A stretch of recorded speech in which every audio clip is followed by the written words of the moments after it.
It was an entire back and forth thing. I was on the phone with the insurance company at the time, dealing with a claim that I had to put through, This and is unrelated. You're not insurance against garbage. no. And I look out, and this woman is beginning to hook a bag of debris onto my fence, as well as pile some stuff onto my lawn. And I open the door, and I'm like, "What are you doing?" She's like, "Oh, I was just admiring your fence. It's an interesting fence." I'm like, "Well, okay. Well, I appreciate you not hooking things on it." Yeah, it'll be no more interesting with more garbage on it. And that's why part of the fence is broken at this time, because of people doing things. She's like, "Okay." And then I close the door, and a little bit goes by, and then I see her now piling all this stuff on my neighbor's lawn. And I'm like, "What are you doing?" And she's like, "I'm waiting for the bus." And we're live with the Metal Lab this week. I'm liking this whole idea of starting with a random conversation ahead of time, which just has absolutely nothing to do with the show.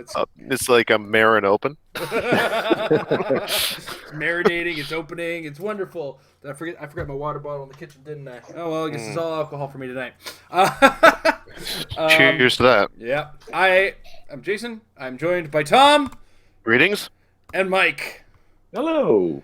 And happy Family Day. Happy, what is it? President's Day? President's Day in the States, yep. All right. Happy holidays. Yesterday. Happy holidays that we all celebrated yesterday, which is why this show was delayed to today, even.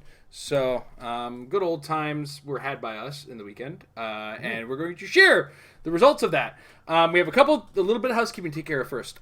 So we are going to talk about what we pulled, but then we're going to let everybody get a chance to really let that marinate, look at what we have, and think about what you would do in the sealed situation before we actually talk about our teams. And we're going to talk about our topic, then we're going to talk about the... so we're kind of changing things up, see how the flow goes on this. I like trying new things.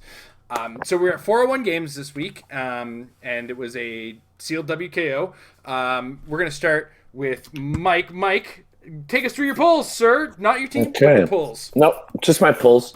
I will say this, as I was opening, I luckily had a lot of the pressure taken off, obviously, having won the WKO last weekend. So I was very much of the mindset of I cared more about getting stuff I needed than about building a team. That was what I was hoping for as I opened my boosters. What I pulled was I pulled the common Power Man. I pulled the uncommon Minotaur. I pulled a common Nick Fury, a common Isaiah Bradley, uncommon Victor Mantia. Is that how you pronounce his name? I apologize. A common, is she a common actually? Yeah, Maria Hill. I know, great polls so far. Then I pulled rare Steve Rogers, a rare, no, actually he's even common too, a Winter Soldier. I pulled so much junk here. Holy cow. You had 3 uncommons in there. I think, oh yeah, that was it. And uncommon Wasp. And my big pull would be my super rare Earth X Thor. Mm-hmm. So those were my 10 figures in my boosters. Okay, so we're going to leave them on the screen. A couple seconds there. Let everybody decide how would you build a team with this. Throw it in the chat if you like. We'll compare later on. Or in the comments if you're watching afterwards or whatever. Absolutely, if you're not watching the live feed. But with that said, I've given it a couple extra seconds. Tom, take us over your pulls. Sure. My polls were the first booster yielded me a common Citizen V. That would be the Living Legend Citizen V. A common Industrial Spy. We also got Singularity from the commons, the piece that chases me. Spy Master was an uncommon. And finally, my super rare, which was Ironheart. So that was booster number 1, common Citizen V. Common Industrial Spy, Common Singularity, Rare Spy Master, and Super Rare Ironheart. Uncommon Spy Master. Sorry, that's what I was saying. Don't give him that much credit. No credit at all.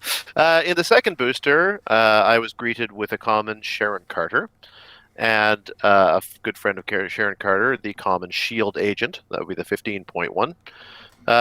We also got Dario Agger, an uncommon. Also on the uncommon theme, we have the Zeke Stain, and finally, one of the truly great pulls of the set, Most Rare fantastic Melter. figure. Yeah, the great. Good old. I got the Mike White Melter luck. So yeah, those are my pieces: Citizen V, Industrial Spy, Singularity, Spymaster Ironheart, Sharon Carter, Shield Agent, Dario Agger, Zeke Stain, Melter. All right, Not my favorites. The game continues for folks. If you're watching live in the chat, what would you build with Tom's stuff? If you're watching in the archives, in the comments, what would you build with Tom's stuff?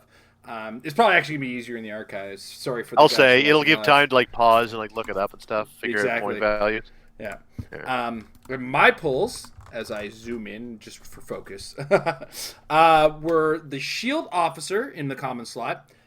In my first pack, Power Man also in the common slot, Winter Soldier, another piece in the common slot, Dr. Faustus, an uncommon, shame, and the piece de resistance, and probably the one that everybody will be screaming about, the Immortal Hulk.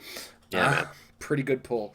My second pack, Common Citizen V, Common Industrial Spy, uncommon Trick Shot, uncommon Pepper Potts, and the rare Black Panther. I do have to say, the three of us all did manage to pull a single one common pack and a single one uncommon pack and a single two uncommon pack. It's like three uncommons in each of our pools. It's a interesting little. We also each got one stat. SR and one rare, right? That's right. Mm-hmm. Yeah. So just one more time. First pack, Shield Officer in the common slot, Power Man and Winter Soldier. Then Dr. Faustus, the Immortal Hulk. Second pack was Citizen V, Industrial Spy, Trick Shot, Pepper Potts, and Black Panther. All right, so everybody's got a chance to work with that. Yep, go ahead and try to build a Melter team. I dare you. All right, that said, today we actually had a different experiment, and that was everybody is talking about one of the figures that Mike pulled over there, and that is Steve Rogers. And of course, the most common conversations had with him, of course, being what are we going to bring into the Avengers? So we wanted to challenge ourselves today because the conversation leans three ways already. It's either people talk about four ways. People are talking about Vulture. Yeah, the fourth one we kind of added at the last second. So people are talking about using Vulture with Steve Rogers. We aren't going to. It's an obvious pick. Another figure that people are talking about with Steve Rogers is Mr. Oz. We're going to put him aside as well. Another conversation being had, probably less than the other two, but still up there. It's been a conversation I had. Isaac. Yeah, for sure. Yep. Absolutely. And last, not least, but the one that's come up the most on our channel, Triple H. And I believe this is the one that comes in the Rock and Sock Connection. The one that, if you share a keyword with him that isn't WWE, you get Empower. So those four figures are not going to be part of our conversation. We wanted to pick our top three figures that we would use with Steve Rogers. Just because and Tom started the show with, I got more than three. So it was a struggle to shortlist to 9. Like the way I've the way I've decided to take it was I wanted to at least get down to 9 figures so that if you two both picked everything that was already on my list, I would still have 3 unique ones. I just want to throw in, though, by the way, not just Avengers. Because you mentioned adding them to the Avengers. Let's point out that Shield has become a very viable keyword. Let's also not forget that Kobik already has Shield. So Shield is a very, very viable keyword to also put Mr. Steve Rogers and friends on. So Shield or Avengers. Right. So since Tom came up with the biggest list, I'm going to start. And I'm going to start with the one that made me go, ooh. And that is going to be Starfire. And this is the 50-point figure from Rebirth. You know what? I'm going to pull that up, actually, and be nice and professional with it. Boom. There we go. On HC rounds, even. So you can play her at 50 points. Now, she's only a 3-click dial, but that last click is a stop click. That is a super potent close combat focused dial. It's 7 range with 2 targets. Quintessence, Teen Titans, team abilities are ready. Running Shot, Pulse Wave. Who doesn't want that as part of your team? The Avengers doesn't have much in the way of Running Shot, Pulse Wave at this low point value. So, and then adding in the fact that Steve Rogers is going to have the ability to boost up stats on this character, I think they make for a really good, solid team up together. And there are a number of new Avengers that recently came out that have wildcard team abilities. So you could, not the ideal situation, but you could use that Titans Reborn, that extra step, if you found a wildcarded Avenger that you would like to use alongside Starfire. So my first choice, and one that made me go, ooh, and I just realized that I'm now officially spoiling all my list because of the way I put things up on HC Realms. All right. Well, you're not spoiling it for us because we don't get to see it. So Yeah. But I'm spoiling it for everybody else. Mike. I will. Starfire was on my list as well. Well, definitely the first one I'll go with, and he was on my list, and Tom said him to me right before we started the show, and of course it makes sense because I've also played him on a bunch of teams. Sheriff Strange. We already know how great he is at 50 points with leadership, with Perplex, and of course his juicy little trait, forcing your opponent to take the double power action to use ID call-ins. I think that's huge already. We've seen it played a lot. ID cards are huge right now, maybe not after retirement this year. So for the short term, at least, Sheriff Strange would be a great addition to the Avengers for obvious reasons. Or Shield. Or Shield. Or Shield, just like I said. Yeah. No, but you're absolutely right. I couldn't agree more. And he was also on my list. I think Sheriff Strange is one that we've seen a lot of Sheriff Strange, but we only ever see him on generic keyword for the most part because he has some good options there. Well, mystical certainly. Yeah.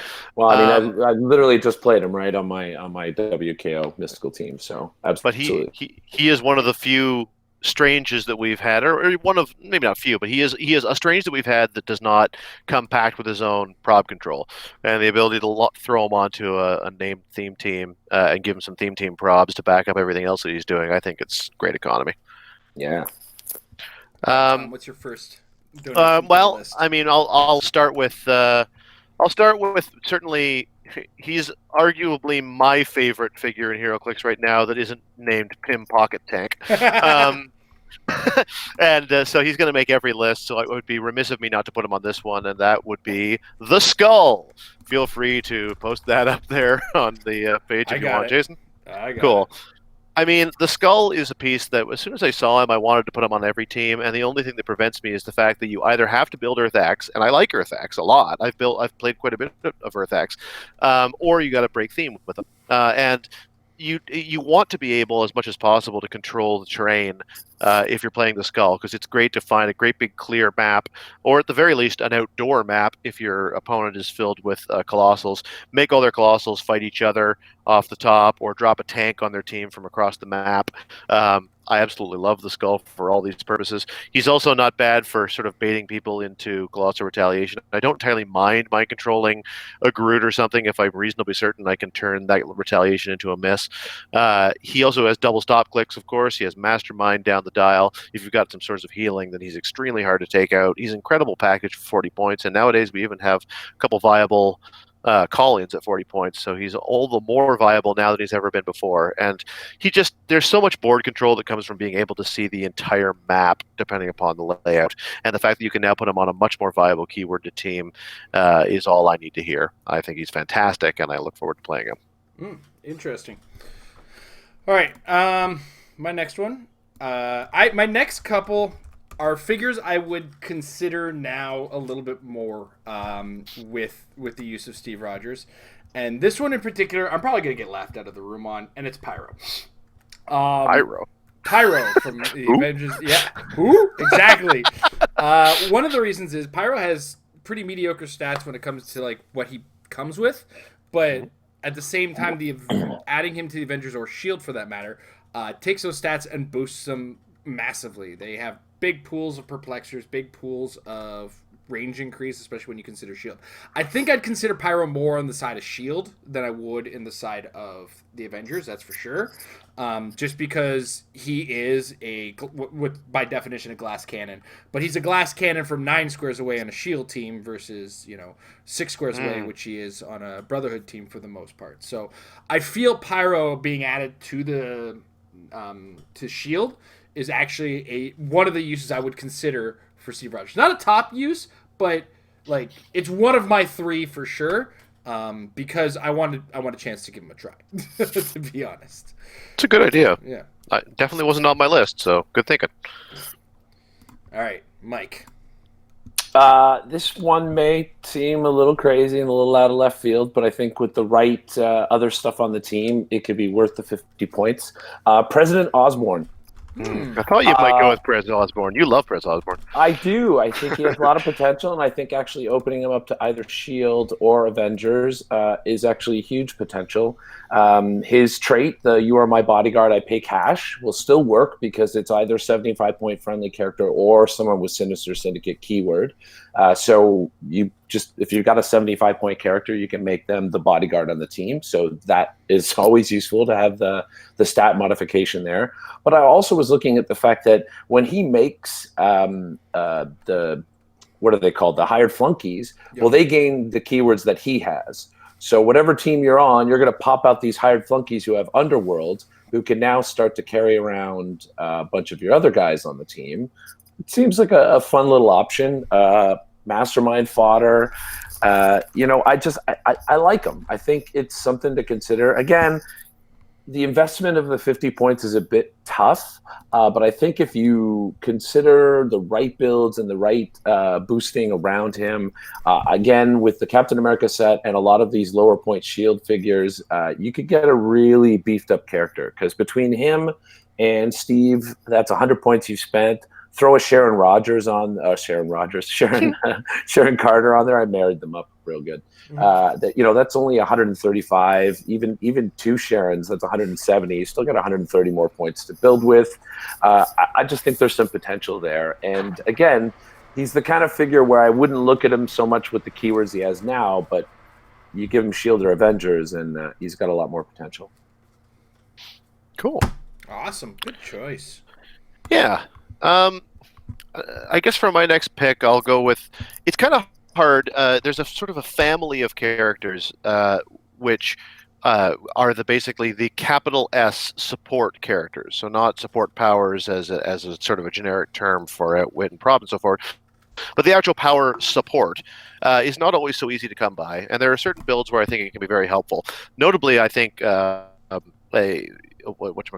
character builds really benefit by having some support around, for being able to have the option of hanging back and racking up tokens, plot points, I should say. And if you've got support nearby and your dice aren't completely failing on you, then you might be able to get those points back without having to make the attacks. And you're sort of forcing your opponent's hand at that point, because you don't want some of these characters to get a whole bunch of plot points. And I think of characters like Kang, who's awesome, and Captain America, Resilient. These are both Avengers-themed title characters that I think are highly valuable and viable. And so you're going to want to back them up with support. And so I think there are tons of support pieces that you could choose from as pieces to add to your Shield or Avengers teams. I'm going to go with a personal favorite, which is Ma Hunkel, the Red Tornado from the Gotham Girls set. I love this Red Tornado. She's one of my favorite pieces. I love the 18 defend combined with support, and her cool power, their double power action to take all friendly characters within 4 squares and put them adjacent to her. This is a great way of slightly stretching out your swing in very unexpected ways, because you can sidestep forward, activate a double power action to place someone in front of her. That essentially pulls somebody 4 squares up, and then they can go ahead and do what they're going to do. It's a great way of getting a little bit more stretch. It's also a great way of pulling people back or repositioning after you've done a bunch of stuff to get the most effect that you can out of your 18 defend. That's all bound by the fact that she's also got support, and she's a kind of a shallow dial. She also has JSA in case she needs that secondarily from her defend on her later clicks, and she can heal herself back up. I think she's great. There's also lots of other support figures, right? And I'm not going to go over the list in case any of them are on your guys' lists, but I think that people can put together for themselves that if you've ever found it difficult to find actual capital S support and put it on your team, that's because there are only a few really viable ones out there, and often they're a bit limited on the keyword front. So that's one thing that really opens up in the Steve Rogers era. So I wanted to highlight it. Mm. All right. So my next one. This is gonna be the one that's gonna get me laughed out of the room. I'm positive on this one, but I feel as though right now we're running to a place where bystanders exist and they do have to be dealt with to a certain degree, and some of them are harder to deal with than others. No, I have a theory. Go on. And some guys make multiples of the same bystander. It can get pretty obnoxious. No. So it's not going to happen. I'm going into Westfield here. You're wasting your points. Oh God, I wanted to make sure I picked one that nobody else was going to pick, and I went with Grey Ghost. Of course you did. Now, Grey Ghost is not just there for the bystander stoppage, dealing with and whatnot. He does also have a point where he has Outwit and Perplex. Not an ideal point. He is stealthy, well, it's on his. He does have the stop click. Oh no! Wait, no, that's not a stock click. It just looks like it should be because it's one click in the middle of his dial. That exactly. Has power. I'm kind of making fun of that particular one, but okay, yeah. You know what? I'm sorry. I'm making a mockery of this entire game. I honestly, I make fun of you. You defend all you want. I think that he's cool. Yeah, and ultimately, this is not a situation where Grey Ghost is definitely one of the picks you want to consider, aside from the ones we're, one, getting rid of, or two, have also come up on the show. But if we start to enter into a metagame where there is a character whose bystander tokens can start getting overwhelming, the Grey Ghost can really stymie that. And I think that's an important point to be aware of. As well, it does put a limitation on Mastermind, because Mastermind does have twice per game to create his bystanders, but there's no limitation on making the same one, if I understand correctly. Mastermind being Jason Wingard. Yeah. So in that case, then you could turn around and say, okay, your Jason Wingard can only make one of those now. And that's another limitation on it. Bystander. And as well, the other Jason Wingard can't go around and make another one. It's a limitation on Groots as well. And this is all a tool that you can add to an already hardy Avengers and S.H.I.E.L.D. Setup, where you don't have a hard counter necessarily to stymie or stop the creation of multiples of the same kind of POG. So the Grey Ghost is that tool if that is something that you're having a hard time with either a S.H.I.E.L.D. or an Avengers team. This is kind of an option to deal with a problem more than a hard set. Yeah, definitely use this one, because you're paying the 50 points for a guy with Perplex with some leadership who's hard to kill. And we're just going to add a tool to the team that we might not normally get. And I think this is one of those tools that Avengers don't necessarily have right out of the gates. That's why I would consider Grey Ghost in a situation where we see this kind of thing. And to kind of add to it and defend myself one step further, when you have a Grey Ghost and they give you that Leslie Evans, they're getting one Walking Wood. And don't care how many Groots you got, you're getting one Walking Wood.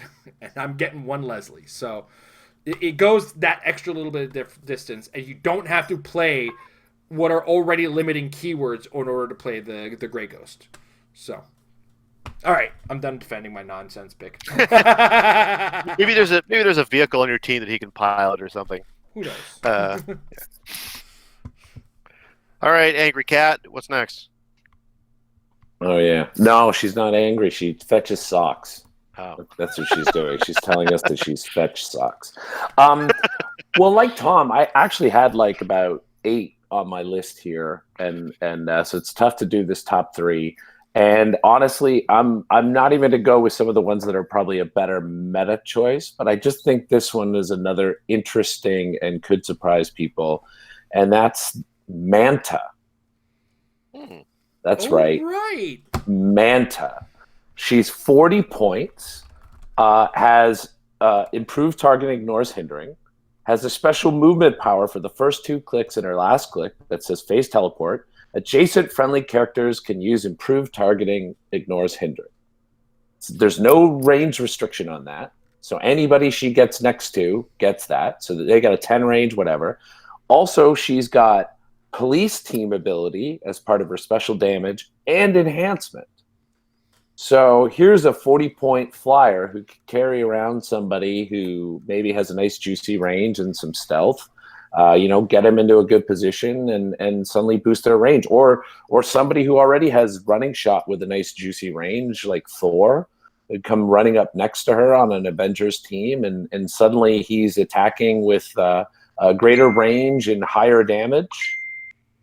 You know what I mean? Like, all this seems like a kind of a good idea, and ignores hindering. She's only 40 points, so it's easily fillable in there. It's not a figure you would look at normally because it's purely in the sort of support category that you were mentioning. It's not an attacker. But at least also at the 40 points, there are some lower point ID call-ins that she can also pull off too. So she's not a complete waste on your team. Not the greatest at survivability, though.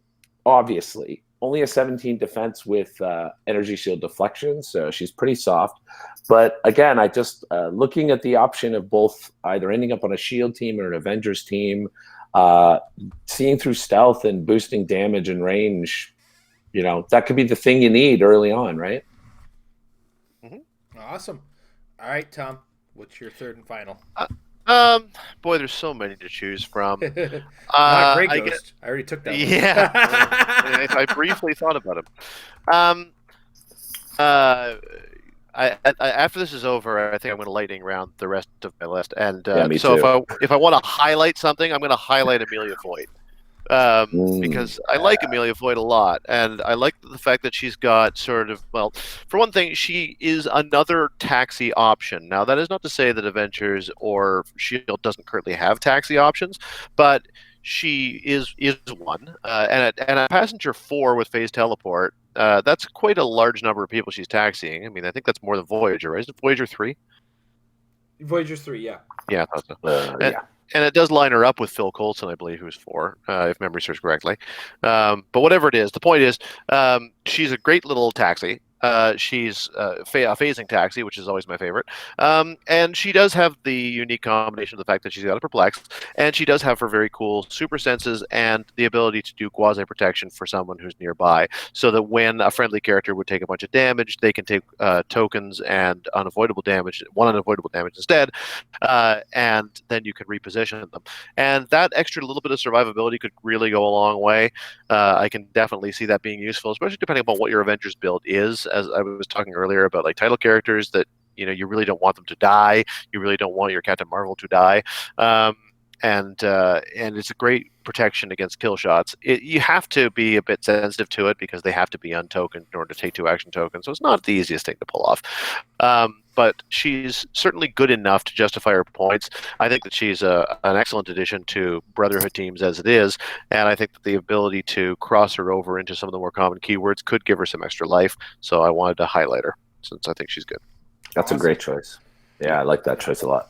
It's such a versatile figure that it's hard, or it's very easy to get stuck in the obvious choices, and sometimes you just got to throw aside, okay, these are obvious, but can there be more, and can you go beyond? Manta was a pick I wouldn't have even thought of, Mike, so thanks for bringing that one to mind. Yeah, very much so. Because that's an amazing pick when it comes down to it. I can't tell you how many Avengers have been like, I really wish I ignored hindering terrain with this character. Right. I mean, there's some juicy ranges on some of those characters, right? Mm-hmm. All right. That said, go ahead. Well, I mean, if you want, I'll just kind of burn through. The things that were on my top 9 that weren't mentioned were the LE Mr. Terrific. That's the rule of 1 Mr. Terrific. I think that he's very useful, and especially if this is going to be the new age of Super Vulture. Vulture is often hurt pretty badly by a rule of 1, so I think that's worth talking about. Darwin never had a chance to see his day in the sun, and maybe he never will, but at least this opens up more opportunities to put him on teams, so I thought I would just kind of think about him. I think Shade the Changing Girl is another one that's worth talking about. A lot of Avengers and S.H.I.E.L.D. teams right now are big on sort of carry across the map and get in your opponent's face. Shade is so obnoxious, placing herself right into your opponent's starting area and just begging them to attack her to either attack each other for shape change triggers or to trigger Colossal Retaliation. And considering Avengers kind of go on theme with the only Colossal Retaliators that can activate when other people have already retaliated, then just drop a Shade the Changing Girl in your opponent's starting area and have them stare across at your 7 giant girls and watch them cry about having to make a decision on what to do. And also, I just kind of said all the Danger Room constructs. They're different ones are useful in different places, but I think that they're all highly viable. So those were the other top 9, not even to say ones that didn't make the list of even the top 9, like Witch Hunter Angela, Pixie, the Resurrection Green Lantern, Pixie, yeah. Alex Wilder, Billy Batson, Trelane, and Raven. Yeah, I had Danger Room Magneto on there. I had Pixie on there. I also threw the Minotaur on there because you can play him at 50 points, and this guy can charge for 9 and bust through terrain, and he can also pick probability control at the beginning. So hey, there's a probability control that's not theme prob on a guy. I even threw Cyclops and Wolverine on at 50 points. I mean, you know, if you're looking for something and you want a second leadership just in case Steve dies, or you just playing it simple, you know, you need a simple attacker, both range or close combat. And I even threw in, before he retires, probably this year, King Shark, buddy, at 50 points. Yeah, put him on a team with Namor. The new That's Namor it. that lays down all the water. Yeah, I thought That's about that. what I'm saying. Throw him on there. That's a great combination. Guy, you can get 6 figures on there pretty easy with Avengers keyword now and those aim guys, so you can have him with the boosted stats. He's not quite as amazing at the 50 point, but so what? He's got plasticity for tie up. He's still going to be able to move his full movement, and like we said, with Namor and water abounding. Plus, you have a better chance of winning map getting him on a larger theme team like that to make sure he has more water. Yeah. Mm-hmm.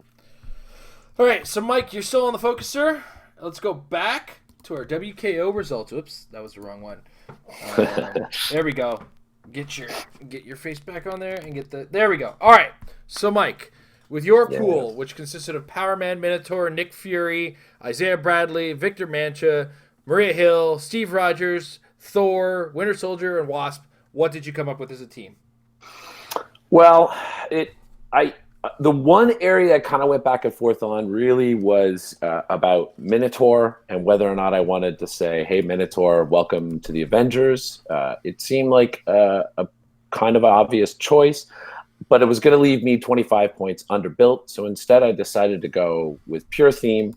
And conveniently enough, it's the 4 figures in the front row there. I went with Steve Rogers, Earth X, Super Rare Thor, Winter Soldier, and Wasp. Wanted to do theme.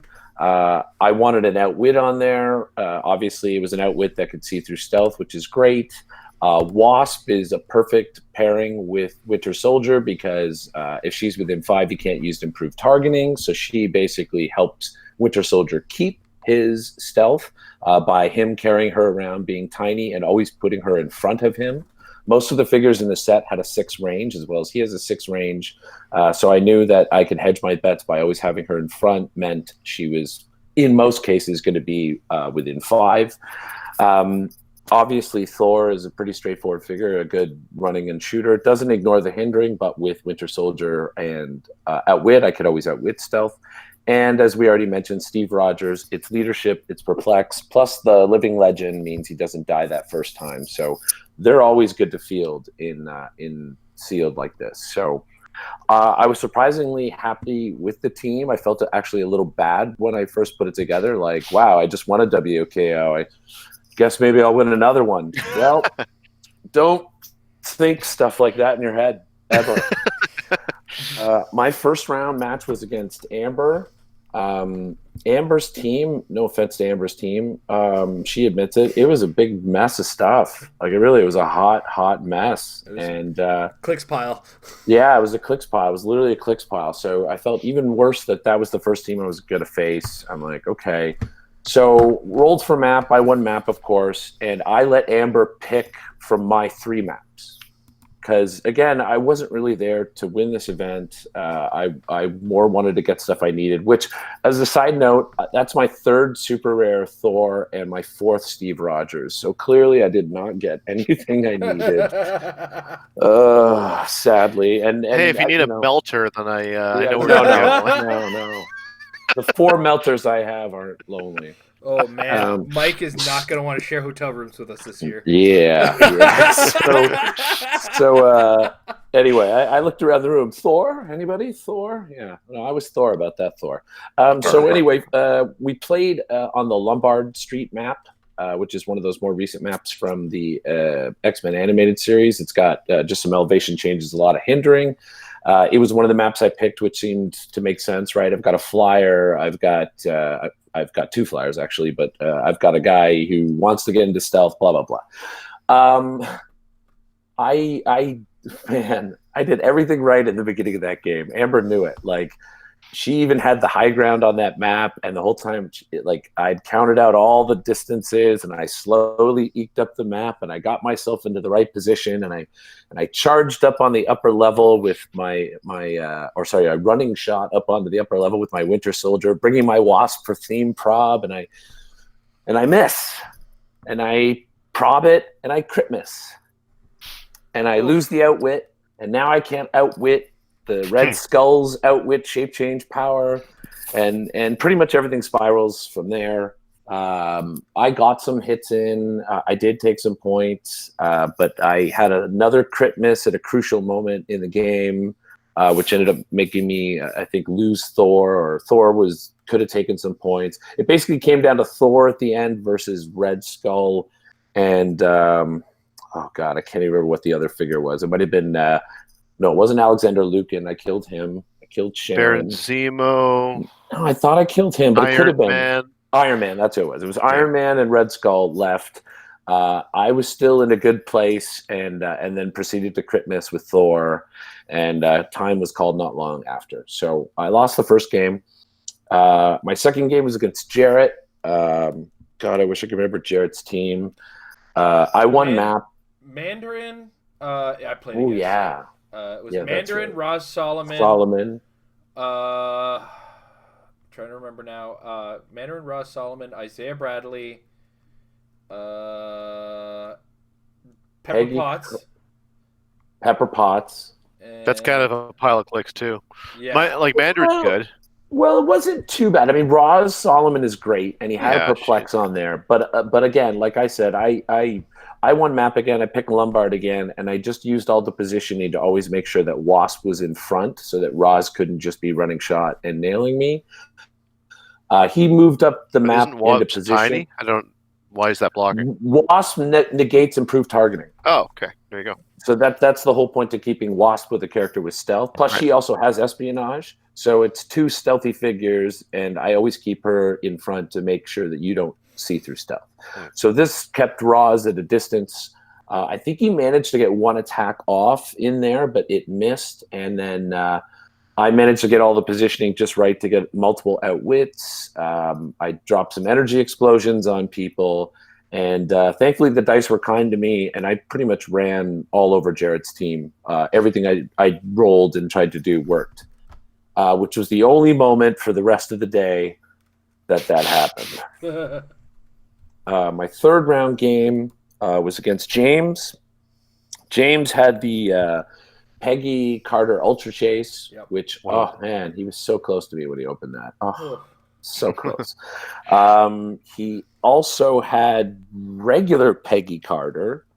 He had, I'll remember it all. He had Quake. Yep. He had Captain America Spy. With the running, throwing shield Captain America, and he had an Industrial Spy. Yeah. James played it well.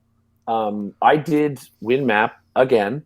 I actually got the high ground side of Lombard Street, which I picked again. And things started off not too bad early on, actually. I did some hits and some good stuff. I was outwitting things and negating things. Peggy Carter came in there, and I did. I actually used Thor's thing where you get to boost your stats for however many stats are, because Peggy Carter's got like a 19 and 12 or whatever. So I nailed her. I put her to her lap. I killed her once, killed her a second time. Like, it felt like things were going pretty good. And then the dice said, Oh no. I will have No, you none don't of get to do this. that. Yeah, so pretty much everything tanked after that. James managed to eke out enough points to sneak past me and take that win. So I was at 1-2 going into my last game against David Crichton. And his team was Captain Marvel, Quake, Trick Shot, Happy Hogan, and a Shield Agent, I believe is his team.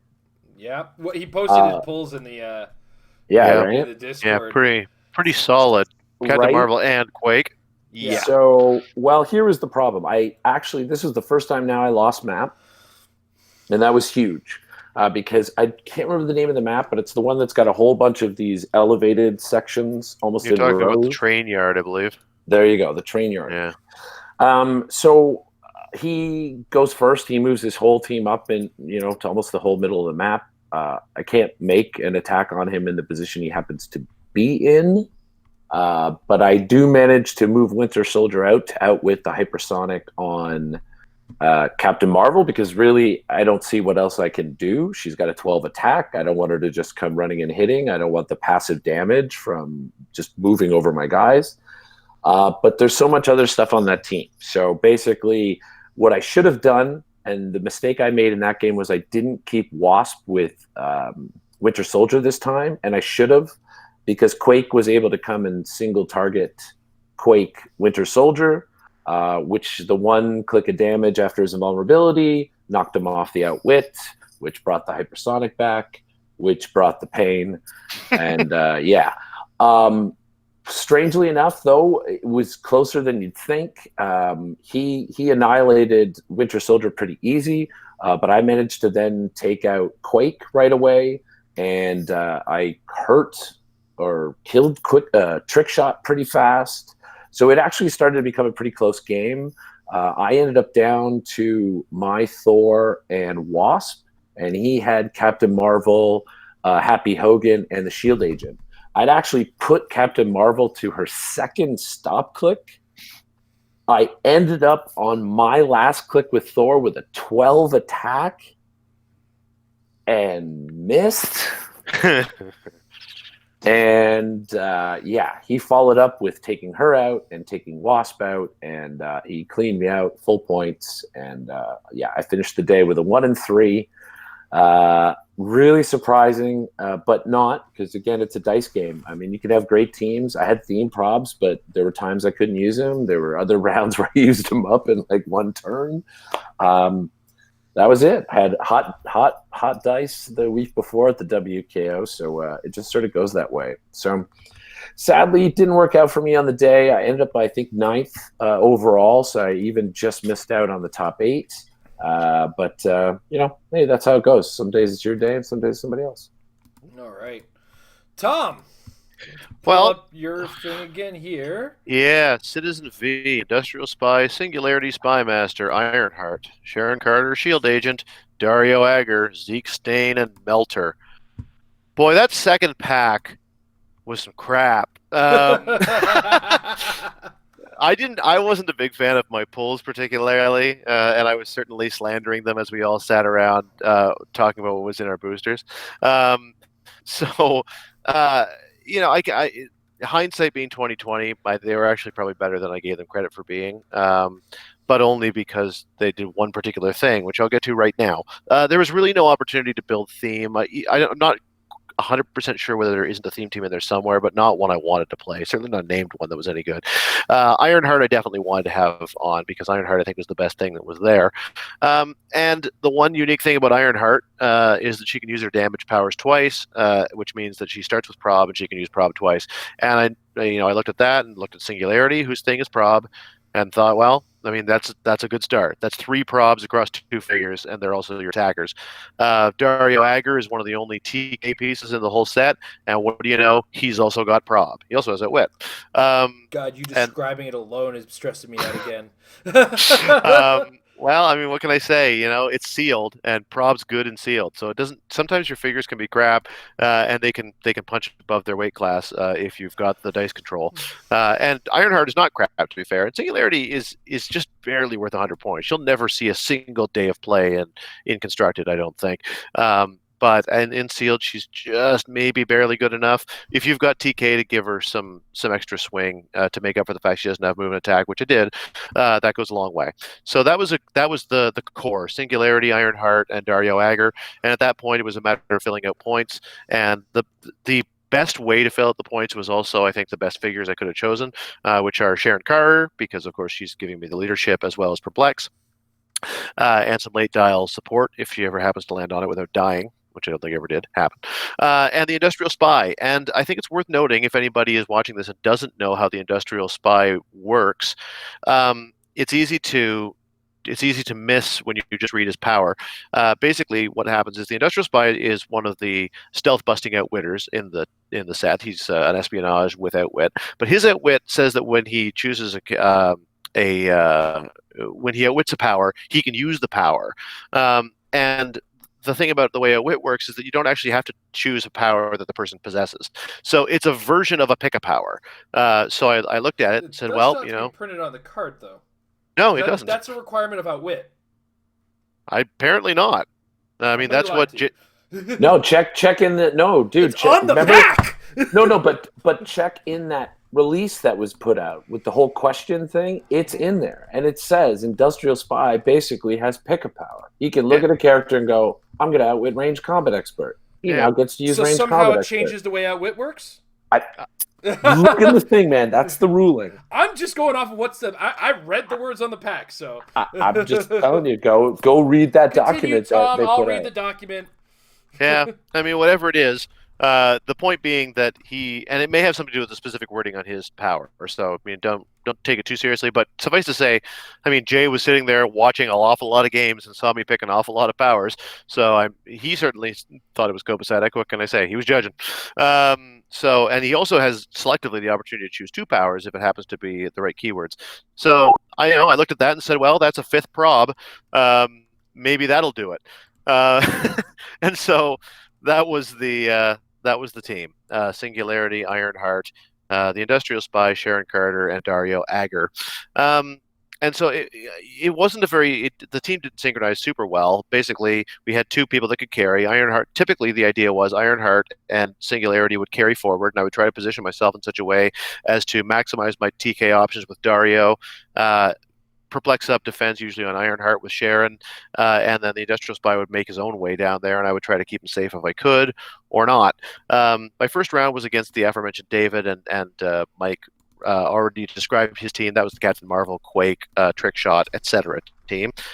He won map. I don't think I ever won map. Actually, I won map once, and I didn't even know what to pick at that point. In fact, I lost. The only game I lost was when I won map. Anyway, so David won map. He took us to the Great Mound. Even though, strictly speaking, I could outswing him if I combined TK with running shot from Ironheart, then I would be way too far out there, and so I knew I wasn't even going to bother with that. So he was going to get the first shot. I figured he'd probably take out the Industrial Spy, and lo and behold, that's what he did. Captain Marvel came in, but I kept Industrial Spy back far enough that he either had to extend too far or he had to let me get close enough to his team to start doing some lockdown. He opted in favor of extension, so he came out, crushed the Industrial Spy with Captain Marvel, but that gave me the opportunity to get a TK plus a Singularity shot that knocked her onto her stop click, which is a running shot click. So I then proceeded to lock her down with Sharon Carter, waiting until Sharon Carter was dead so that Singularity could lock her down, and basically just this revolving door of people standing next to Captain Marvel, limiting her to either failing breakaway when she's faced with 4 probs against the breakaway, or not doing very much damage if she's not breaking away against invulnerable or impervious characters standing next to her. Or Sharon Carter, in this case, just getting murdered. And the rest of my team trying to then fight the rest of his team. So I took out Quake, and then I took out Happy Hogan, and then I weakened up Trick Shot, all the while taking attacks of opportunity against Captain Marvel. To make a long story short, he took out most of my team, and I took out most of his. By the end of it, I had an Ironheart on her last click, and I had a Singularity in the middle of her dial, chasing down his Trick Shot for the win. So it was Yeah, go ahead. Sorry. I just wanted to, Jay, looking at the pack again, I can tell you it's because of the Oxford comma. Okay. Because there's an Oxford comma in front of the or, which is why it's actually a standard power, comma, or a special power printed on the card. So it's standard power doesn't have to be printed on the card. It's the special power. Still dumb. Carry on, Tom. Not going to disagree. Still dumb. Totally not going to disagree. I will take advantage while I can. Colossal retaliating. Also so dumb. I got lucky in that one from the perspective that I think I played it well, but I also got lucky when I needed to, and his dice got cold towards the end of the game, which is the thing that extended the gap because, as you can see, both of our teams were heavily eroded. So he just missed more than I did. My second matchup was against Amber, and this match was completely ridiculous. She came out and kind of positioned herself in a relatively safe fashion. I guess actually I won math on that one. So I came out and tried to be safe. She came out and tried to be safe. She left me a shot at the Red Skull, and I knew that Red Skull could mastermind off onto whatever the guy is named behind her. I can never remember what that guy's name is, but he's Lupin or whatever. Alexander Lupin. Yeah, him. So I figured I wanted to do. I could get Industrial Spy to outwit the stealth power on Red Skull, and then Ironheart could take a shot. I had a second outwit from Dario Agger, so he could take out the shape change. So with the double outwit, Red Skull was quite a bit weaker. And as long as I did 4 damage, then I could take out Lucan or whatever with after the Mastermind. So that was what I went for. I perplexed up Ironheart's damage, went for the attack, backed up by a million probs. It was going to hit. What I didn't realize was that it would critically hit. So he couldn't Mastermind anyway. So that knocked him all the way to his last click, leaving him prey to the Industrial Spy, who just took an attack of opportunity to take him out, and then Singularity took out Alexander Lucan on her own. So that was a good first turn. She came out with Baron Zemo and Iron Man to try to do some damage to Ironheart and Sharon Carter respectively, but too much prob meant misses. That left Iron Man, who does have the armor keyword, standing in sight of the Industrial Spy, who outwitted RCE and prob, powers that Iron Man certainly does not have. I took an attack of opportunity to knock Iron Man to the middle of his dial, and then the Industrial Spy finished Iron Man off. And then in the following turn, Singularity weakened up Baron Zemo, and Industrial Spy outwitted RCE on him as well, so that I could get the extra potency to take out Baron Zemo. So if you can't tell the theme here, it's that Industrial Spy is way too good for 30 points and should die all the time. So everything was going my way in that game. The dice were going my way. The Industrial Spy was just getting the right opportunities at the right times, and Amber was missing. So it was a one-sided game because of dice, as it'll happen with that much prob. And again, her team was very thrown together, so it was, each figure had to pull its own weight because it wasn't about synchronicity. And in this case, it was just a shooting gallery. I love how you say dice were against her, and then I look at the score the next game that you get to describe. She scored more points than I did. I'm not going to go into a great deal of detail here. I think it'll be more amusing for you to recount the details. I want to hear what your side sounded like, because I don't know what my side sounded like. Sure, but I'm going to be brief so that you can be more detailed later. My third round was against Jason, in case anyone couldn't figure that one out. We were both 2-0 at the time, and he was playing his team of Ultimate Destruction. He won map, brought us to the Mausoleum. Necropolis, sorry. I sort of placed myself behind some blocking in anticipation of the fact that Winter Soldier might come out and try to shoot me, and then I realized that was a stupid thing to do because I couldn't see anything. So I spent the first few turns trying to clear out blocking and otherwise clearing, so I was never double tapped or never tapped people, so that if he did come at me, I had the opportunity to try to get back. To make a long story short, I made a very bad positioning error insofar as I had the Industrial Spy be a meat shield for Singularity, as opposed to Sharon Carter, who would have been a much better meat shield there, because I wouldn't mind losing her. But the Industrial Spy was crucial to trying to do anything against Winter Soldier without having to spend extra turns going and standing next to him. The Industrial Spy is no good against Black Panther, and Industrial Spy wasn't going to do a lot against Hulk, but it was the best chance I had against Winter Soldier, so I shouldn't have placed him out there. Jason, however, was eager to take advantage of of this opportunity by coming out and taking a shot that missed. And even though it was one of those things, he had no problem and I had no problem, so it was just one dice roll, which can go any old way. It was a low number, but no problems either way is one of those things. It was probably the most important dice roll of the whole game, though, because the subsequent turn gave me the opportunity to take out Winter Soldier with a series of attacks in one go without really having to leave my starting area, forcing Jason to cross the map. And by the time he did so, then I kind of got into a rhythm. That rhythm being hit Hulk once to knock him onto impervious, hit him with either of my 2 psychic blasters to knock him, to KO him and not turn him back into Bruce Banner, send someone to go and lock down Black Panther and hope that he misses, which he obligingly did most of the time. And rinse repeat. Hulk did get some attacks in. He was able to use vengeance tokens and pushes to still get some attacks out, but he was against 5 probs, and it was a very restrained map, so he didn't have a lot of opportunities about where he was going to go. So people kept getting in the way. It was to the point where even if things weren't getting KO'd, even if he had been carrying more things, it would have been hard to gain ground against the shooting gallery and the prop gallery that was against him. And to make a long story short, it ultimately just ended up the whole thing. So we'll let Jason describe that more in detail when his time comes. But it was a bit of a one-sided game thanks to dice. That game, I'm gonna have to get high again just to get sleep again. So much anxiety. my 4th round was against James, the aforementioned Ultra Chase Peggy. This was my first loss of the day, although not my last one. And he took us to the underground. It was a very chess matchy sort of a battle. I came out hard against Quake and rolled a critical hit that I really didn't want to hit. It's one of those rare occasions where you get a critical hit, but it's absolutely not what you want, because it was the difference between knocking her onto her last click and not, and her last click is just beastly damage output. So I had perplexed things and set things up fairly intentionally to do the amount of damage I wanted to, and then I did more damage than I wanted to, and that put me in a bad position because Quake then started ripping through my team. I ultimately KO'd her and did some damage to Peggy, but it was too much of a debt to make back. Suffice to say, we got in close. There was a lot of fighting going on. Jason's one miss really defined the game. Oddly enough, my critical hit defined the game in a negative way in the next one, and it was one of those weird things that happens in HeroClix sometimes. And then that I still made the top 4. I was in 3rd place going into the top 4, which put me against Manny. Manny was playing a shield themed team with the 3 stealthed and stealth busting outwitters, being Roz, Winter Soldier, and Nick Fury. Just a crazy triplet.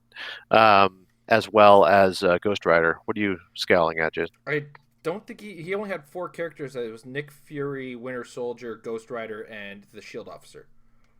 I think you'll find the Shield Officer. I think you'll find the Shield Officer was brought in by a successful Nick Fury leadership. That would be a Shield agent that brought in by that.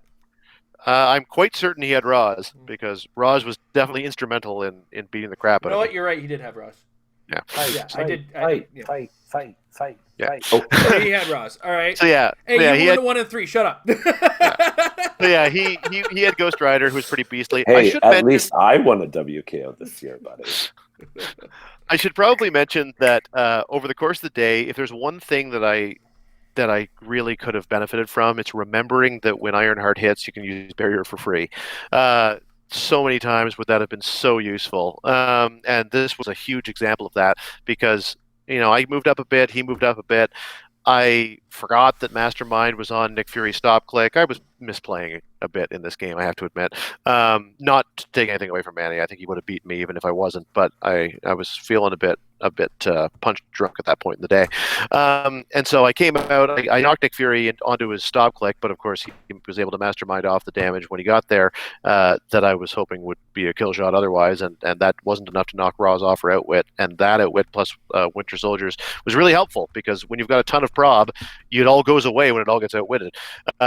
I also could have put up a barrier, which would have been potentially detrimental to Ghost Rider's attempt to ram and carry through my team, but I forgot about the barrier, so got some damage out on Singularity. He started weakening up my guys. He knocked Ironheart to her last click, and the Industrial Spy, yet again proving himself the VIP, outwitted support so that he could get support to go and heal up Ironheart. It was a fool's errand, because I needed a high number to roll, but I did roll it, so I got a little bit of healing out of it, even if it wasn't a great support roll. I just love the Industrial Spy so much.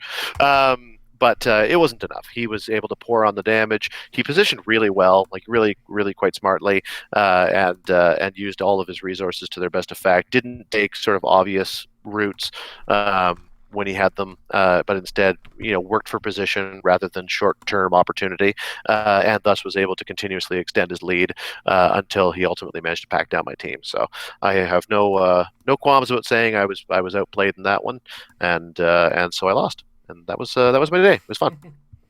All right. So we'll go to my team or my picks and my figures that I had options of. So here's what I did. I picked up Immortal Hulk. Noticed that he had Avengers keyword. Grabbed all the Avengers first, and I was like, do I have a theme team? And when you combine Immortal Hulk, Winter Soldier, Pepper Potts, and Black Panther, my 4 figures that had Avengers keyword, they added to exactly 300.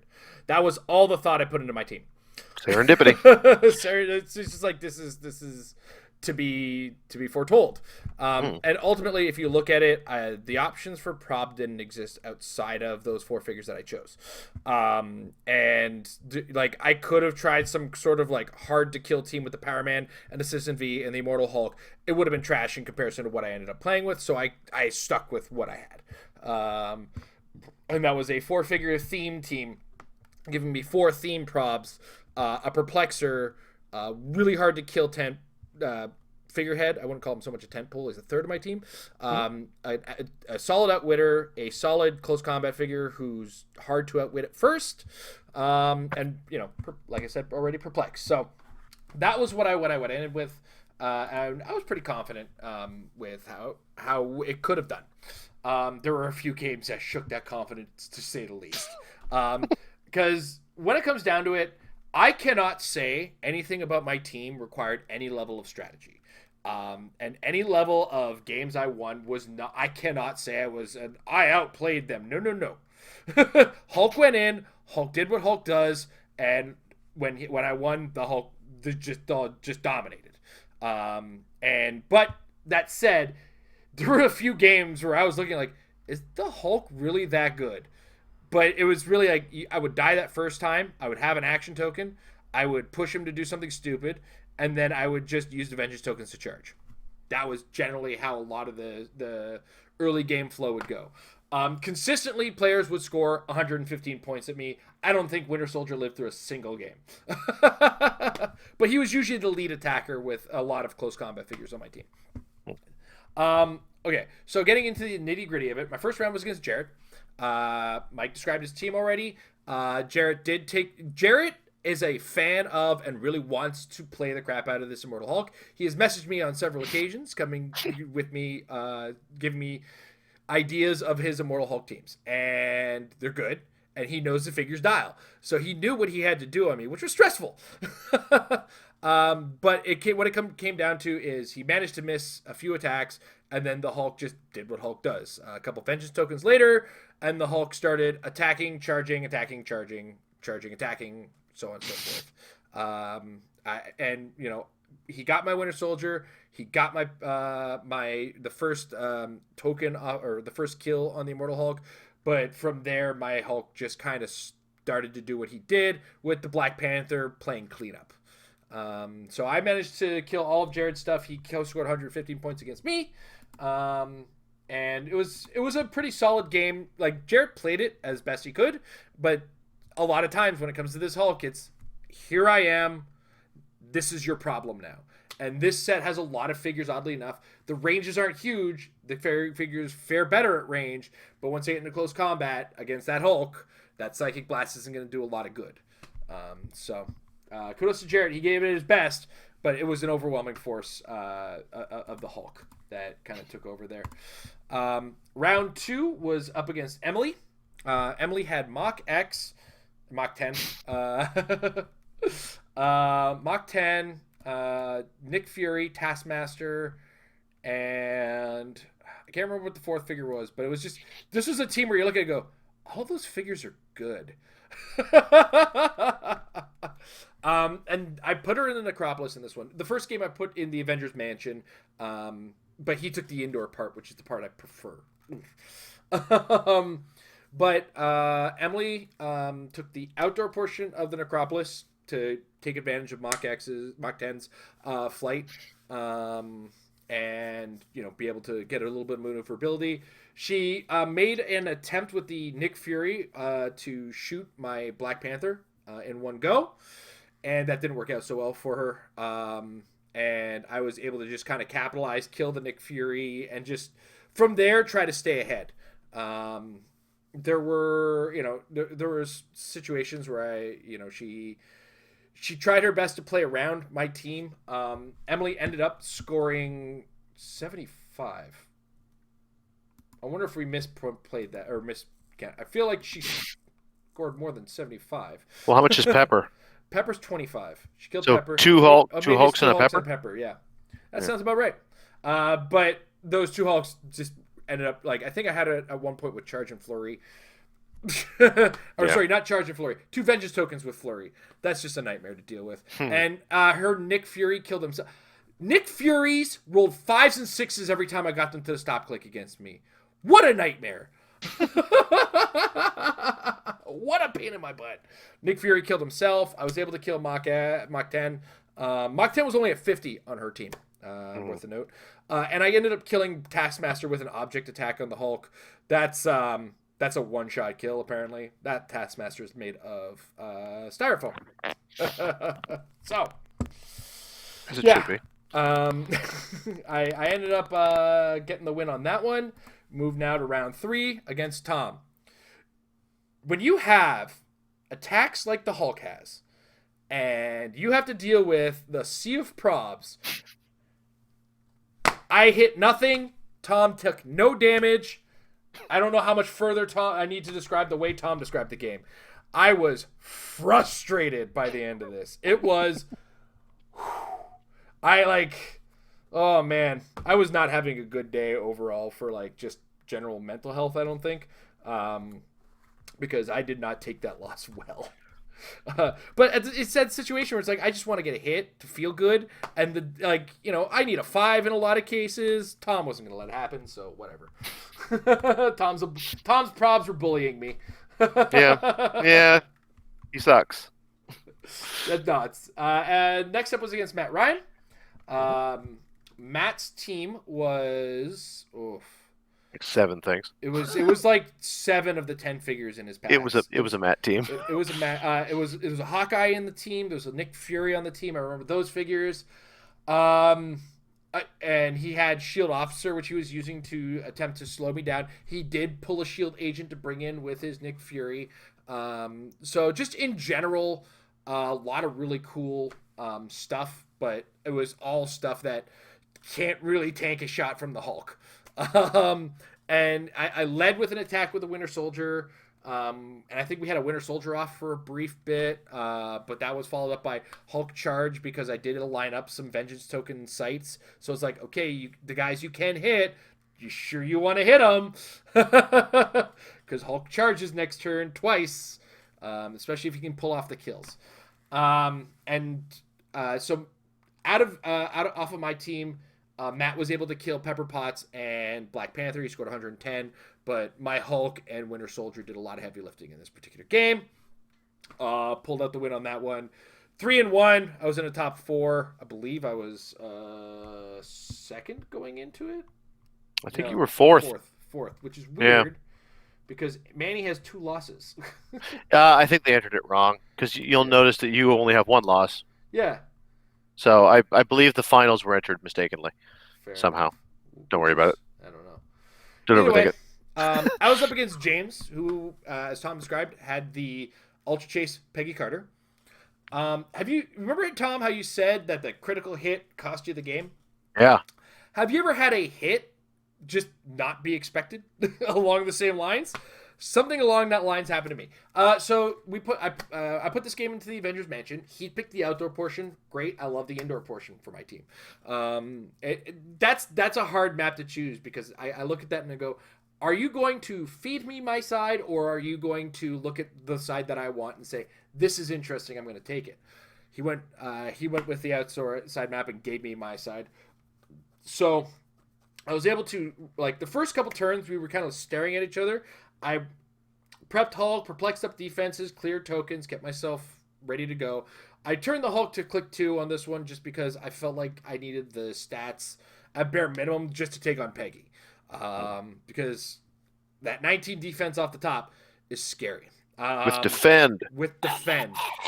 And like, so I knew, like, every so often I looked at that industrial spy and I was like, no, this is how I lost to Tom.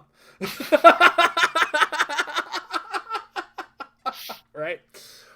So see, you learned something. he my plan at this situation, and because he kept reminding me about the defense, like, oh yeah, that's a 19 defense. I'm not going to be able to hit that. I'm not going to want to hit that on a 30-point character. I'd rather go for the 75-point character with a 19 defense. He was lined up with the window on the Avengers Mansion, so I was able to line up a running shot. My goal wasn't the running shot. My goal was running shot just because I only needed a little bit of movement. If I could get a hit, I get a hit. That's even more bonus. My goal was to get into position to outwit. But I did hit, which caught me off guard. And I was like, okay, so Peggy is now off of defend, has an 18 defense with toughness. I'm going to outwit the toughness instead. I want to note that he did pull off a quake attack on my team, but only hit the Pepper Potts. I keep calling Pepper Potts Peggy Carter.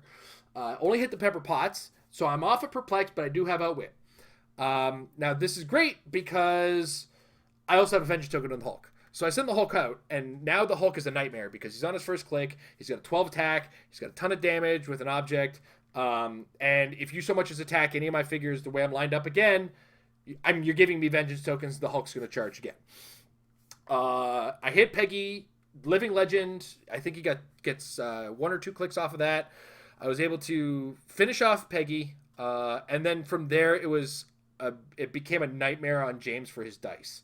And I'm talking like he needed a 3 to hit the 15 defense on Peggy or on Pepper Potts, critically missed. Like it was just a series of just the worst possible dice ever.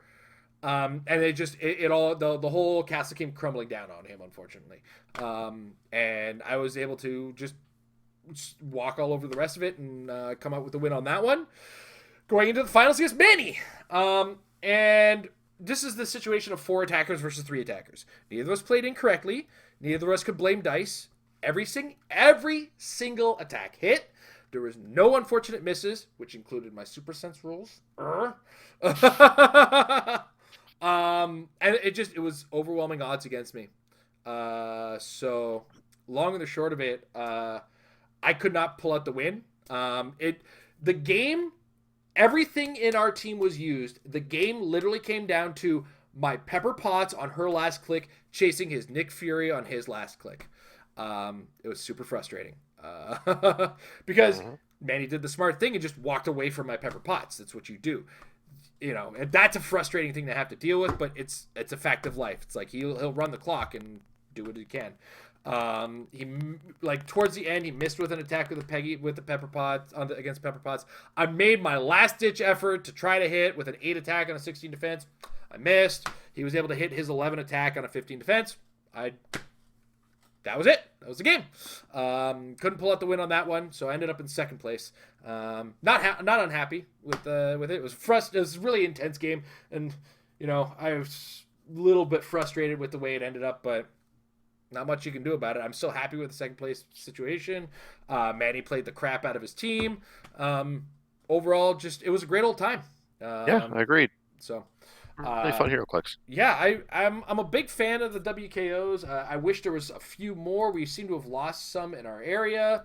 So, them's the breaks. Hopefully we can get some more going in the future. But, all in all, Captain America, this set felt a little bit more crapshooty for Sealed. I'm not going to lie. I agree. There's a lot of high-end potency. And I really felt for players who really pulled dry on the rarities in this particular set. Just because there's a big power discrepancy in when you go from I pulled no super rares to but there are a few choice uncommons as well. Overall, I just there's a lot of situations I looked at and I said, how do you even Amber's team, for example, Amber's pools, I looked at her stuff, I was like, there's only so much she could do. So But yeah, that's kind of my overall takeaway. It was a great time, good to play HeroClix, and yeah, can't argue with the end result there, to be honest. So, all right. Agreed. That said, I think I'm gonna leave the stupid decision that Magic did to another day, just because I don't want to talk about it right now, and I do want to kind of end the show. You're talking about Magic the card game? Yeah. Well, here's the thing. Always remember that because it's a collectible game, everything in the collectible sphere kind of follows its lead to a certain degree. And they made a really weird decision that I want to see what happens with it before I kind of jump the gun and say, hey, if WizKids do this, what would we do? And I'm going to preemptively tell you I have no opinion. well, if I was to tell you what they did, you would have an opinion immediately. It would be like, that's the dumbest thing they've ever done. Why would they? You haven't told me, and I have a strong opinion. All right, I'll just very quickly say it. Magic, because Sure. they do big tournaments, and there's a level of coverage to their big tournaments that are run by third parties. They have requested that those third parties, who are in ways sponsored and supported by this company, to not share results of tournaments and what's winning in the metagame and what the percentage of the metagame is. And this is a business decision that is affecting a game, and it's a dumb decision, and WizKids do not follow suit on this one. But how can they lock that down anyway? Like, even if they're not sharing it, then everyone else will. Well, the point. The point is like they're taking physical support away. You know what I mean? It's like, hey, we're sponsoring you. By the way, don't share this information if you want to continue your sponsorship. There's more time that needs to be spent on it. This is why I don't want to bring it up now. So, and yes, to the other extent, there's nothing stopping the flow except where you're going to get the information, right? Right. So, anyway, it's a bad decision. Trying to stop flow of information in 2020 is good luck. Yeah. Good luck. Good luck. I do have to say, on the cusp of that, Kenny Pena with WizKids just did a metagame breakdown on WizKids Facebook. So I don't think they're going to do something that's stupid. Let me tell you, we were on set for Polar, and I would open my Instagram, and there'd be photos that people were taking from, like, we didn't even know where these people were. So it's like, where did that picture come from? Is that me? Am I looking at my phone and what? Yeah. What? Like, I mean, it happens fast. So yeah, good luck in the digital age keeping information to yourself. All right. That said, before we move to questions, I want to thank our patrons over at patreon.com/marriedwithclicks. For those of you in the Roll20 Club, the $5 plus, we're going to be having our Roll20 party on Sunday. If you want to join in on that, check us out at patreon.com/marriedwithclicks. That also gets you access to our Discord channel, and it gets you access to our patron hangouts. Our next one is going to be dated March 6th. I'm going to tell Amber not to book anything on March 6th. All right. That said, give me a second. I have to censor this one, apparently. Oh. All right. So Mr. Michael Fedor, our patron, speaking of, he's not a fan of looking at the back of cards. I'm not reading what he wrote. I love you, Mike, but I'm going to say this, and I'm going to leave it at this. Game feel, functionality versus form that doesn't match as far as the world of comic books. That said, in the world of competitive play, in the world of the game, and playing in a tournament, I don't care. It doesn't bother me. I use it now. I don't have to spend all day memorizing dials. It's fine. I'm over it. Whatever. I use it now. I do it. I did it at the WKO, man. So not a big deal if you ask me. This is one of those situations you kind of get stuck adapting, and I've adapted at this point. So my opinion is, game designer Jason, who's over there, has no say in this matter. He said his piece. Whatever, it's cool. Tom. Yeah, I mean, I can't act like I have a really strong opinion on it. I don't prefer it to the old way, but I also don't really mind. I'll play the game either way, and it isn't going to affect me too deeply. Yep. Mike? Yeah, I mean, ultimately, you have to think it this way. Just because something has been a certain way for a long time doesn't mean you keep it that way. I will admit that, I could be an old stick in the mud about certain things. And when they first told me that we were going to be able to look at the back, I mean, just putting the dial on the card bothered me. And then we were going to look at the back of the card too. But that was only because I was raised on this game a different way. I've been playing it for a decade a different way. Mm. That's all. So, of course, there's going to be grumbling. But let's look at the flip side. How many times in this game have you sat there going, should I perplex my damage or should I perplex my attack? Should I perplex my damage or should I perplex my. Oh, hey, can I look at your card? Just remember, when you perplex up the damage, you don't change the chance to hit. No, exactly. But you know what I'm saying? How many times you pined over that? You pined over it. It's like, I need to kill this guy. But if I don't hit, there's no point. And oh, look at the back of the card. Wait a minute. 3 clicks kills him. I'm already doing 3 damage. Oh, everything into attack. Like, see, I mean, everybody gets to take advantage of it. You got to look at the positive that's there.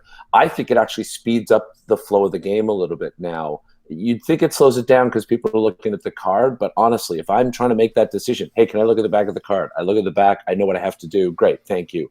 Boom. Move the game along. So we all get to do it. Maybe we don't like it because it used to be a different way, but it's not something that's come along and destroyed the game. No. I mean, the elements of the game are still there. You still got to build a strong team. You still got to outplay your opponent, and you still got to roll some dice. Yep. All right. Next up, does anyone ever suffer from HeroClix imposter syndrome? What makes it go away? I'll let you know when it's gone. I've been at this game for 16 years. What is that? Sorry, HeroClix imposter syndrome? Imposter syndrome. Imposter like what, syndrome you're is, faking it till you make it? Yeah, that kind of situation. Where it's like, imposter syndrome is usually actually more based on a career where it's like, oh my god, I feel like I'm so bad at this job. Why? Have they not fired me yet? That's kind of imposter syndrome. But let me tell you, when you do even though I'm not on every week, when you do a weekly HeroClix discussion show, you really feel that. Yeah, I was gonna say, how are we still on the air? How have I not given up on this yet? I feel more like a HeroClix imposter on this show than I do at the table. Absolutely. The amount of epic, spectacular failures I've had, it's like, wow, you guys want me to be on the show? Thanks, guys. I'm the comedic relief, right? Guys, you. If being on this show was based on results, I wouldn't be on this show. Yeah, I mean, the thing about it is that, like, in all seriousness, and I hate this because we say it 100 times, but it remains true. If you're not playing the game for the enjoyment of the game in some way, then you're probably not spending your time well. We're all HeroClix pods. There's not, like, being a HeroClix aficionado is one of the least impressive feats in all of the world. Being good at. I'm not disrespecting people who are good at HeroClix. I'm not disrespecting people that are better than me. But anyone who measures their self-worth by their quality at HeroClix, I think needs to give their head a bit of a shake. But if you're measuring your satisfaction based on the time that you have, then I think that you're in a much better place. Oh, that hurt giving my head a shake. Oh. Don't do that. Oh, I can't do that. You told me to do it. You said give my head a shake. So. That's not true. Like, we all want to do well. We all get a little bit butthurt when we don't. But that doesn't mean, again, that we're measuring ourselves on our HeroClix prowess. We're just trying to be better. The worst part is when I lost the final, I wanted to go into the washroom to scream, and then I ran into the wall with my foot. It looked like I kicked the wall. I was like, "Oh my god!" It was pretty loud. It was. Yeah, it really was. I'm a 200+ pound man going full steam to the washroom. It's like boom. All right. Well, I'm just gonna go with this as my tantrum, I guess. So yeah, to answer your question, I mean, I've been at this game since Infinity Challenge, and I'm not a world champion. So what does that tell you? All right. What does the future hold for Roll20 nights? Well, I've got ideas that involve, just fun little casual battle royales. I got ideas that involve using some of the role-playing elements that Roll20 has to really make some fun events using HeroClix. I got ideas, and if you're into $5 up patrons, you can join in on those Roll20 parties. I think that was just for me, guys. But this cool. next one, I'll let you guys start. I'll even let Mike start on this one. Would Dr. Claire Finn be a good addition to the Quake Hulk team just to get the Pog? And would it be a good idea with Steve Rogers, Mike? Claire Finn? I don't even know this character. The Orville. She's from the Orville that makes that's the right. That Pog. makes that Pog. Yeah. Gives characters adjacent to him sidestep. Unfortunately, because I don't have the Orville and whatever, that's why it takes me a second there. I mean, it sounds like it would be a good idea. And from the one time I played against the figure when Jay used it, it was super annoying with that bystander. So sure. Are you sure that wasn't just Jay? It was. I'm pretty sure it was just Jay. It was only one time. So no, but I mean, it wasn't just Jay that was annoying. Love you, Jay. Wait a minute. So I mean, anything that helps the whole bystander thing, sure. I mean, why wouldn't you? I'm gonna harken back to earlier in this episode in which I was talking about the fact that one of the best uses for Steve Rogers will be to bring on support figures who otherwise wouldn't be there, and Claire Finn's a great example. In fact, I remember saying that one of the best uses for those support figures are title characters, and a lot of Hulk teams trade heavily on the Captain America Resilient pairing because that synchronizes so well. So yeah, by all means, get your Hulk with your Captain America Resilient, Steve Rogers, and Dr. Claire Finn. Give Hulk another source of sidestep, especially if they nuke your exospecs. If we assume that that's one of the other things you're maybe doing with them, and yeah, I think it's a great pairing. It's a very good idea. Mm-hmm. All right, that said, Dave also kind of throws in the idea of President Osborn on a politician team with Triple H. Yeah, man. Leaving out the Steve Rogers. All right. Rick Yell in the chat. Do you prefer sealed WKOs or constructed WKOs? I'm going to let Tom go first on this one. I have my answer already, but...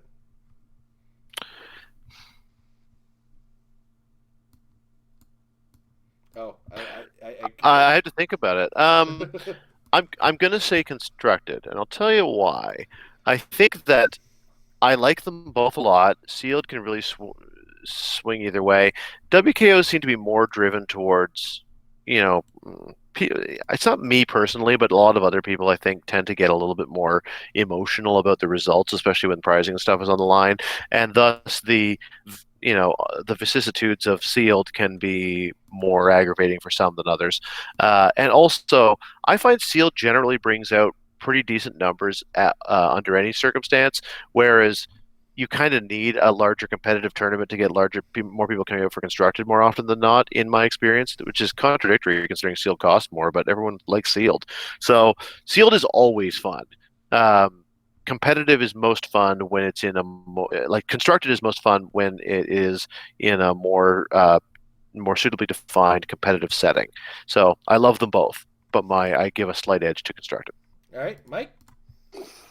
Yeah, that's a tough question. I mean, for years and years, I would have more quickly answered constructed because of the fact that it feels a bit more like a great equalizer because you're not coming in necessarily with a pay-to-play type team, or you're not necessarily coming in with some ridiculously... Did you mean sealed?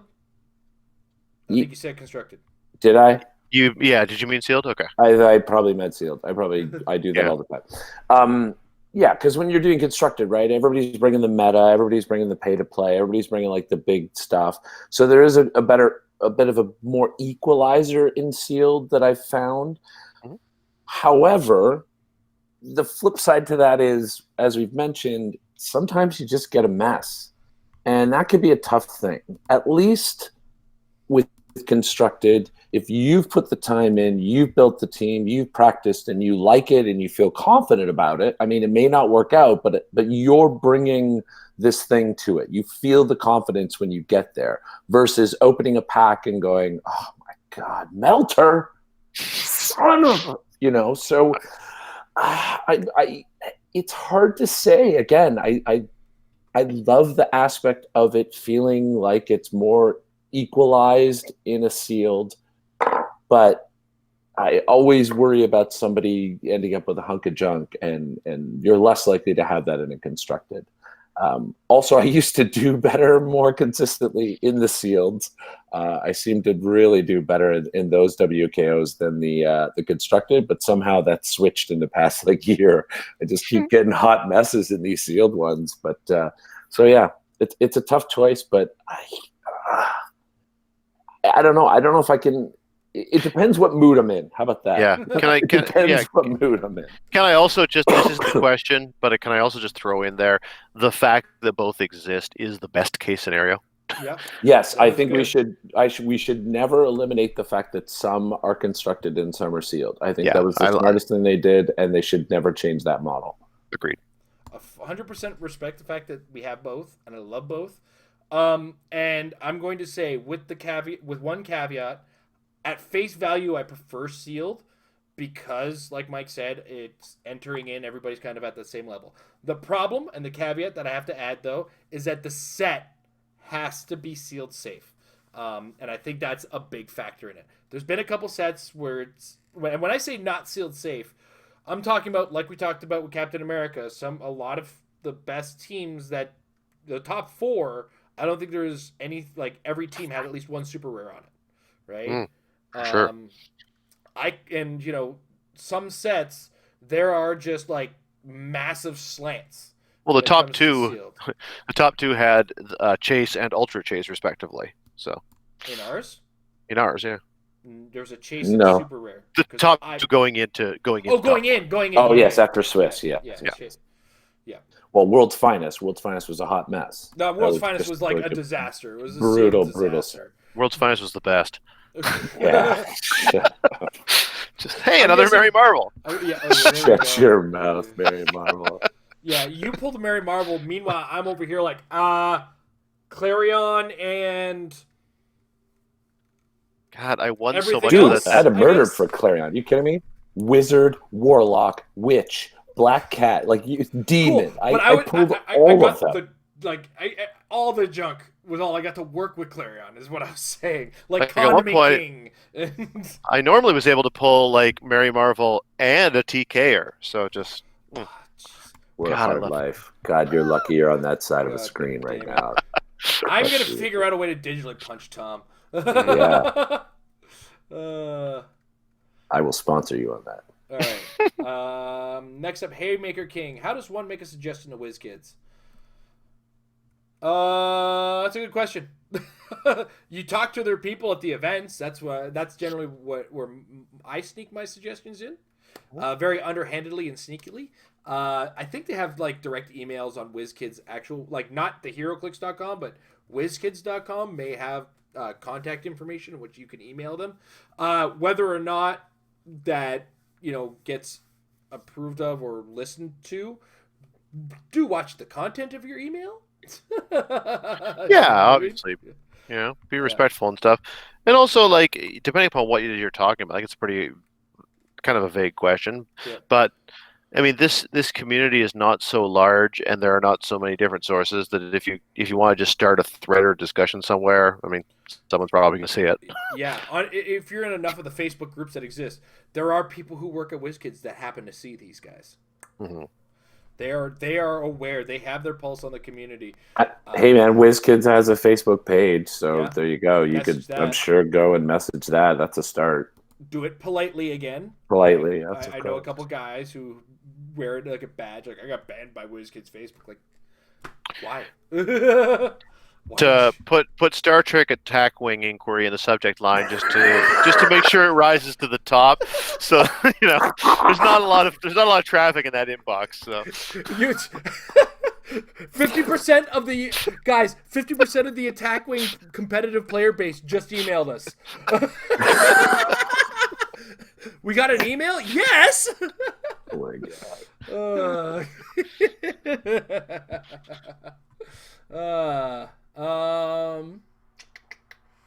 So yeah, Jesse Cote. It looks like there wasn't much going on in the chat, so I was able to catch these. The Witch Queen challenge is sweet. I'm doing an under $50 challenge this weekend. What other challenges are out there? does the Doctor Doom challenge count as a challenge, or is it just like Jason's overzealous fandom is about to cost him a lot of tournaments? I don't know. I don't feel like just choosing a figure can be a challenge. Well, there's still the quick route to get Canadian citizenship and build something with Al Jordan before he retires. Canadian citizenship comes with an Al Jordan, or it doesn't come with the Al Jordan. You got to use the Al Jordan to gain it. That's right. It's part of the citizenship test. So that could be the Canadian challenge, as it were. The Canuck challenge. Canuck challenge. I mean, challenging yourself is a good way to kind of see how good of a HeroClix player you are. You could try the popper and a non-popper tournament challenge. Play what would be legal in a popper tournament, but not in a popper tournament. Worth a shot. I've done that. One of the best and easiest ways of doing that is to start with any common game element and just remove it. So, do the no special objects challenge, do the no ID cards challenge, do the no colossal retaliators challenge. These are all fair things. Do the one-man army challenge. That's real hard. If you can basically, it doesn't have to. My definition of a one-man army is basically 200 plus points in one figure. So that is the Doctor Doom thing to some extent. I'm playing 300 and getting a map. Right. And so, if you can choose any one figure that's extremely high points and then build around it with a few tiny point figures and some objects and terrain and stuff that'll help them out, Keywords. Lots of things. Yeah. Keywords can be a challenge, maybe try a second tier name keyword. So don't build with Avengers or Shield, but try and build a Brotherhood team, or try and build. We just got a whole bunch of Masters of Evil and Thunderbolts. That's a fun challenge. Try and make a little T-Bolt team or something. Mm-hmm. The keyword challenge is also acceptable at a keyword you've never used. Mm-hmm. What makes the Witch Queen challenge so amusing to me is the fact that it arose organically, and unintentionally it got buy-in from a bunch of people, right? Because Devin was just playing the Witch Queen because it was good, and then Mike tried it Witch Queen because it was good, and Ricky showed up one day, and it's now it's become a thing. So I was doing it for the fun of doing it, and I'm hoping someone else will do it the next time we go to New York. So in that respect. It's fun to do this as you can kind of get into things with some buddies. So if you know a buddy who, trying to think of a good example here, but I can't think of one at the moment. I would say the way that Emily has just played the Vulture constantly and never-endingly. If it wasn't for the fact that I know we're about to stare down the barrel of a constant Vulture meta, then it would be kind of fun to be like, I'm gonna build an Emily this time, or something. If you've got a friend who always plays the same old character, then try to show them up with their own favorite piece. That's a fun challenge. Yeah. All right. Next up, Sleepy Cat Zero wants to know what our favorite figure from the Captain America set is. Wow. Oh, geez, I kind of feel on the spot now. Favorite figure? I gotta take another look at the set to be brutally honest. I know, that's what I'm doing too, just to be sure. Because me too. I mean, I got a chance to use Immortal Hulk, and as a Hulk fan, that felt very hulky, and I'm cool with that. You know what? I think we're gonna stick with that answer. Yeah, I like having had a chance to use the Immortal Hulk. I'm happy with it. So yeah, I'm gonna put it as my favorite. Dom? It's funny because I think that most of the figures that would be in my short list of favorites are pieces I have not yet played with, so I don't have a lot of evidence to back it up. Absorbing Man is the first one that comes to my mind. I'll probably never so much as hold one, let alone get a chance to play one, but someday it would be fun because I just think he looks like a pile of fun to play. But Hulk would be on that list, and I haven't really played with him either. And certainly Industrial Spy is way too good. All right, Mike? Yeah, I have to kind of do a short list of 3. Also, for the reason Tom said, I haven't had a chance to play with enough of them yet. I mean, obviously, I have to throw Thor on the list because I was so excited to see that character when they previewed him. I pulled one. I've built teams with him, and in fact, I'll be practicing a team with him on Thursday. So definitely, I'm excited about him. I'm excited for that Spider-Man figure. I haven't got to play him yet, but I've played against him, and that shifting between the two dials is pretty wicked cool. But I can confirm Absorbing Man is a ton of fun to play. I played him on a Thunderbolts team. It was a little bit of a gross team because it was it was Masters of Evil Thunderbolts, because I used that old super rare Baron Zemo from Cap?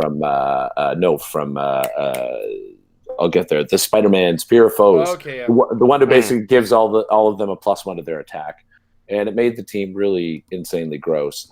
But he was a lot of fun. I played him on the Wakanda map because it has all the different terrains. And I was picking him all over the place. I was switching, blocking, obscuring, water, trying everything out. So he actually is even more fun than when I first looked at the dial. So you definitely, he's up there. All right. Awesome. Oh, and by the way, just, it's not exactly what they asked, but Machine Smith is so awesome. And Machine Smith in a battle royal is the most fun I've ever had. There are so many kids. Well, there are so many things to choose from. And my favorite moment, like on the very first turn of the battle royal, I one-shot of a Singularity by popping in a robot dupe, taking Singularity's own stats, and using a Perplex and a Shield team ability power action to get to 6 damage so that I could Psychic Blast with Prob their Singularity to death with my robot dupe. Gross. Oh god, so good. Machine Smith, really fun. Wish that it was viable and competitive. I know it's not. Got a Machine Smith. Oh god, help us all. Emily in the chat said Tom needs to say Machine Smith. There's a little bit of a delay, so she'll be happy to hear that. Yeah, no doubt. And Ty Lord says the Wales challenge. I think I've already tried a Wales team, so I am done. I think Ty Lord more or less has cornered the Wales challenge. Yeah, that's it. Lord of Ty. Sorry, I think that's Tyler Spees. Yeah, that's what I mean. Yeah. Let me tell you, if you want a really big challenge, it's try to do better than Tyler at using Wales. Yeah. That's essentially impossible. You'd have to win 2 worlds. I think I made the big mistake of not actually trying to do better and doing it different. Not better, just different. This guy who won Worlds, I don't want to do it that way. I want to do it the really bad, hard way. Okay, in my defense, shredders were no longer legal. So... and that was a part of his team. That's all I got. That's nothing. Sure. Yeah. I'm going to wrap this up now because I'm tired of you guys. That said, thank you, Tom. Thank you, Mike, for joining me today. We got to wrap this up because we've been at this too long and we tried to do it short. Yeah, man. Want to thank our sponsors over from MajesticCCG.com/Apex-Insiders. $3 a month gets you access to some great brains in the game of HeroClix and some crazy ones who come up with some silly ideas, like myself. I recently put up an article there. Check it out. It's worth a good look. Once again, that's MajesticCCG.com. Check out the Apex Insiders. It's your one stop for all things HeroClix. I also want to thank our patrons over at Patreon.com/MarriedWithClicks. You guys help motivate us and give these guys a couple extra bucks here or there. And it helps to keep everything motivated and keep us all going. With that said, Captain America is out. Some teams have been tried out, but there's still more time to come up with some new ideas. And the best way to do that is to get some practicing, guys, because practice will make your teams better. Have a good night, everybody.